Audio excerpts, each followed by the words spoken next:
What's your attraction to politics versus other charities that you've supported, and might you become your own candidate someday? I don't know, with the way you're talking, maybe you should be my campaign manager. I realize now, having been a campaign manager in Dan's election, what an important job that is. My mom was president of the Screen Actors Guild. My dad was on the boards, I think, at the DGA, and they were always, during the Writers Guild strike, we were out there picketing, and they were part of lots of charities. My mom was a sort of gay rights activist in a time when that wasn't in vogue, and we had death threats, and so my family was always. And when you're famous and you want to do something, it feels like name recognition is essential to a political life.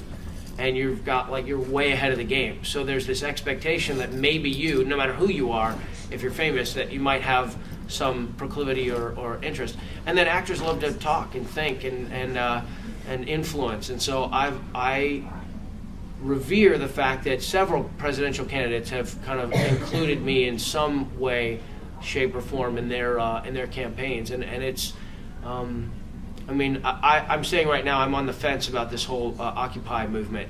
I'm poised to move once the leadership of that movement, whether the ones that you see are leading it or the people behind the scenes who are orchestrating things, demonstrate that they'll really be responsive to the actual will of the people who are swelling the ranks. And if they do that in a way that satisfies me, then I'll be happy to jump in with them. And if they don't, I think they're missing the boat on a lot of things too. So I love human beings. I love helping. I love looking at our world and thinking, how can it be better? And politics is a dirty, ugly, yucky, shitty place, pardon my French.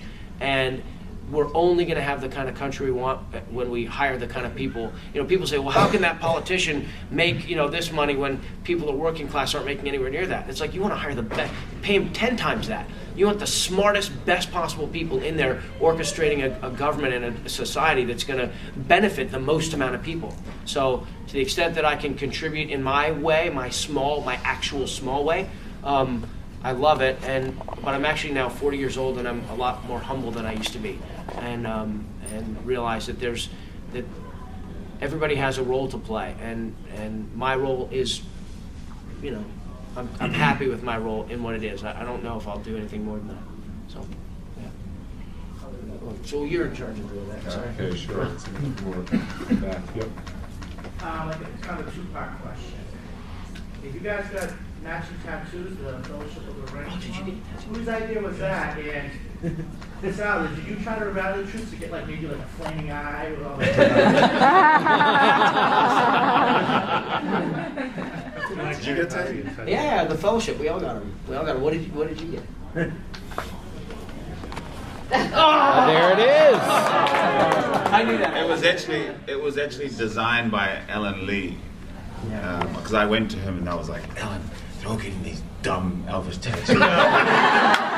I really cool Sarah one. He was like, okay. So 4 days later, he came to me with Alan Lee and Jeremy, one of the other young conceptual designers, and designed this eye. So flaming eye. I got not quite as big as the flaming eye. Oh yeah. That's the Elven. Here, do you see it? Let's see. No, thanks. Oh, yeah. It says the 9 because it took 9 members of the Fellowship to vanquish the flaming eye.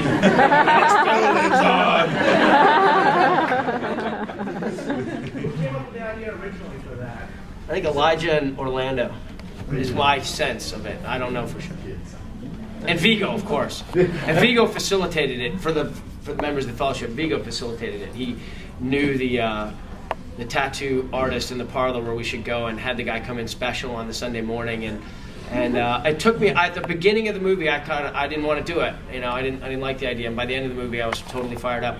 And we were in there. A bunch of us, probably 6 or 7 of us, were there for the first time. And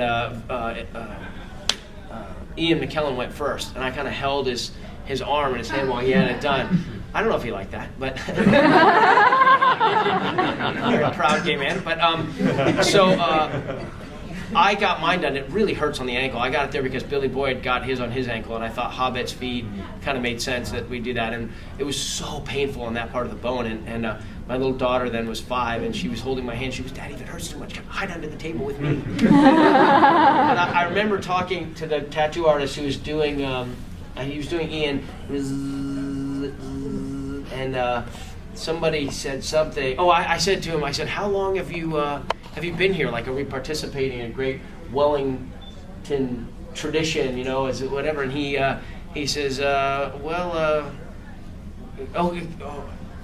he was talking about how he was a anti, kind of institutional guy. He was sort of a rebel kind of a guy, and he looked like an old kind of thing. But not anarchist, but he was anyway, whatever it was, anti-institutional dude. And I said, "Well, how long have you been there?" And he goes, 50 years. I said, "Well, you're kind of part of the establishment, aren't you?" And he goes, "I'm on the fringe."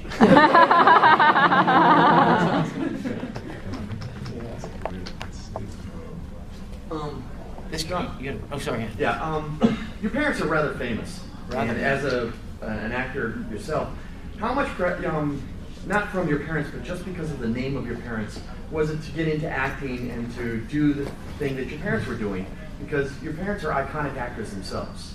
And how much pressure do you feel that added to getting into? I think it had a lot more pressure than I realized until recently.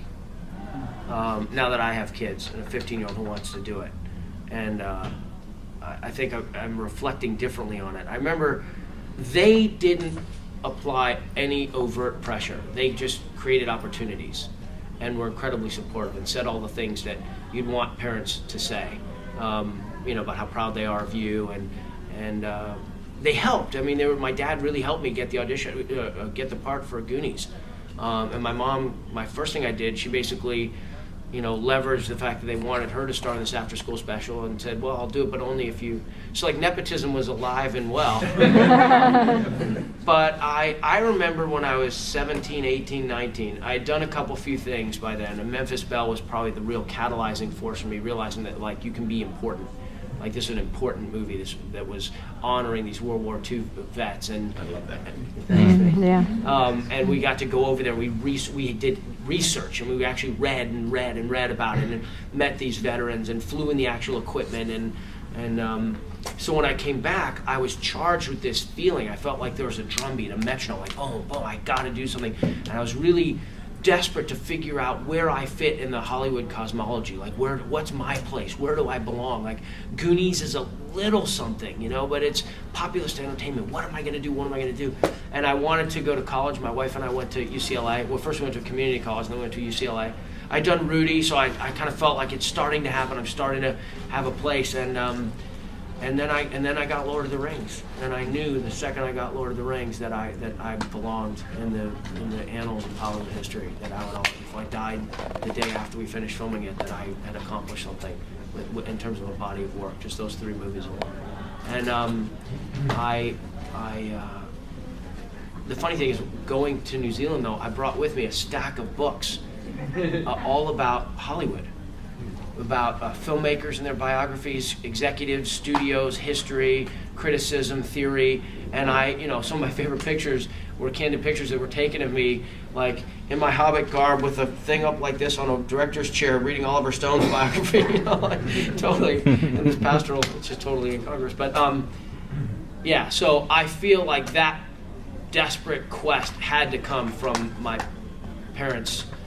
That being a second generation person, I didn't connect it specifically to them or to my name. I'd answered in a million interviews like, no, I don't feel any pressure from my parents. I can do something other than acting if I want.